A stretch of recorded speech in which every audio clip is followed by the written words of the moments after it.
محترم خواتین و حضرات، اب حاضرین وقفہ سوالات ہوگے. آپ سے ایک بار پھر التماس ہے کہ آپ اپنے وہی احترام کو مینٹین کر رکھیں. اس کے بعد جلسہ برخاست ہوگا. سوال یہ ہے کہ ہندوستان کے مسلمان پاکستانیوں کو بھائیوں سے بڑھ کر سمجھتے ہیں، لیکن یہ جذبہ پاکستانی بھائیوں میں اتنا نہیں ہے، ایسا کیوں؟ اس کی وضاحت فرمائیں.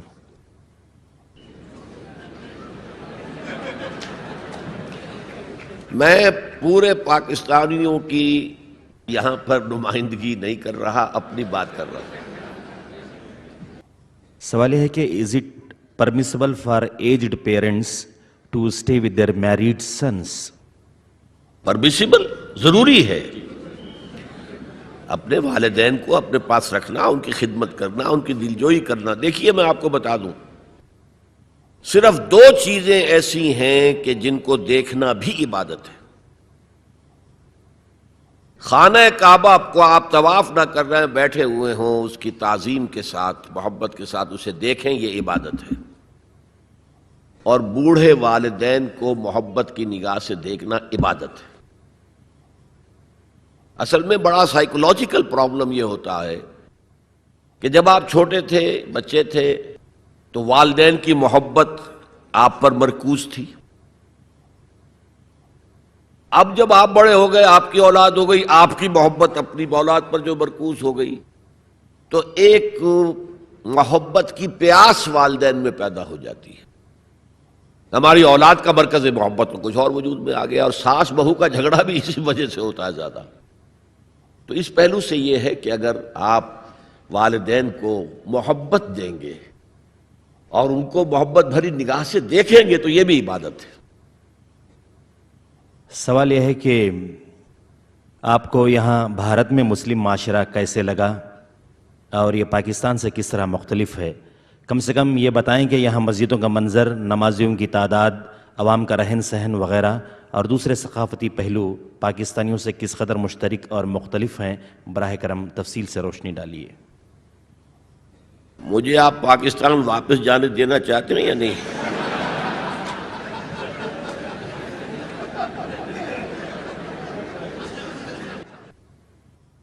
سوال یہ ہے کہ دل کی نماز کا اکثر چرچا ہوا کرتا ہے. جی، سوال یہ ہے کہ اکثر دل کی نماز کا چرچا ہوا کرتا ہے.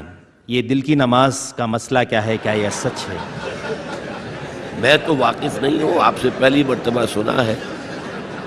یہ میں جانتا ہوں کہ نماز دل کے ساتھ پڑھنی چاہیے، دلی آمادگی کے ساتھ پڑھنی چاہیے، لیکن دل کی نماز کیا ہے یہ میرے علم میں نہیں.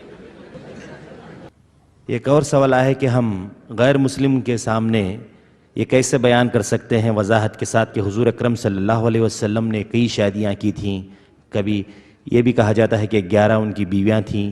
کس طرح ہم اس کی وضاحت ان کو کر سکتے ہیں؟ کیسے اس کا ہم ان کو جواب دے سکتے ہیں؟ جواب دیجئے کہ راجہ دشرتھ کی کتنی تھیں،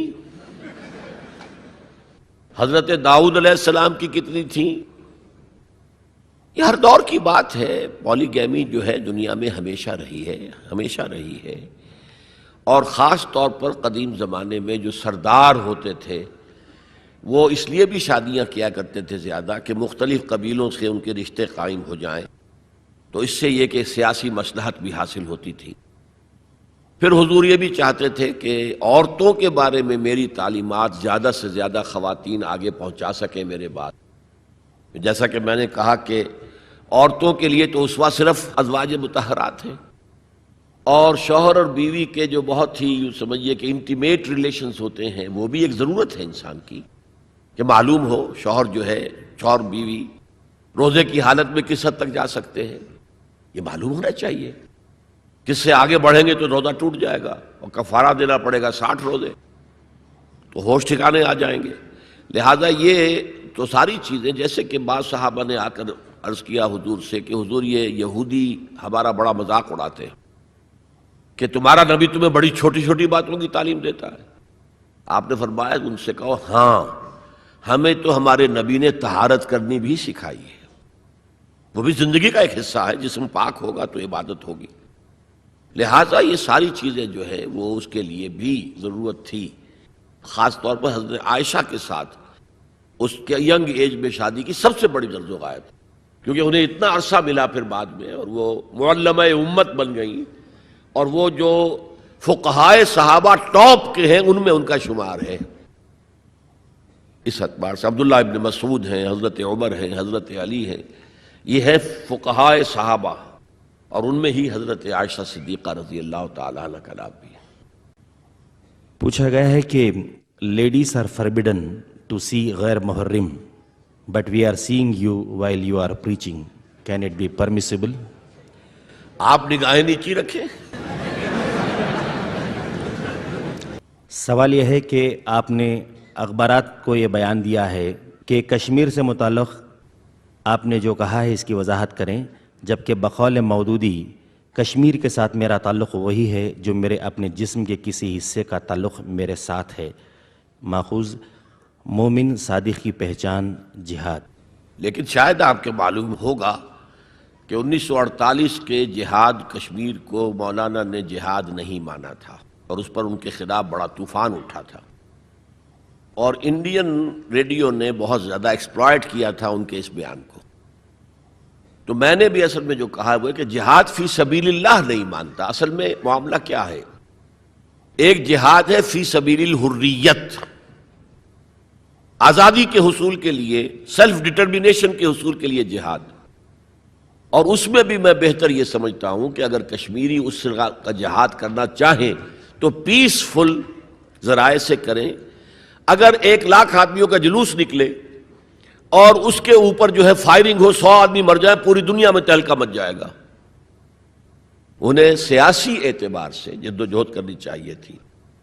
مجھے آپ حضرات کو زیادہ یاد ہوگا کہ اندرا گاندھی نے 2 منسٹریز کو ایک دم جو ہے برخاست کیا تھا، ایک آندھرا پردیش کی، وہ جو رام کا کردار ادا کرتا تھا ایکٹر، کیا نام تھا اس کا، این ٹی راما راؤ، اور ایک فاروق عبداللہ کی کشمیر کی۔ یہاں سے 2,00,000 آدمی جا کر اور منسٹر ہاؤس کا گھیراؤ کر کے بیٹھ گئے کہ تم کون ہوتی ہو؟ ہمارا الیکٹڈ وزیر اعلیٰ ہے، وہ نہیں اٹھے گے یہاں سے جب تک کہ اپنا حکم واپس نہیں لیتی۔ انہیں واپس لینا پڑا، اور کشمیر سے اب اس کا ڈاکٹر فاروق عبداللہ کا بہنوئی آ کر بیٹھ گیا، جی میں حاضر ہوں جو حکم دے۔ کوئی ایجیٹیشن نہیں ہوا۔ یہ فرق ہے۔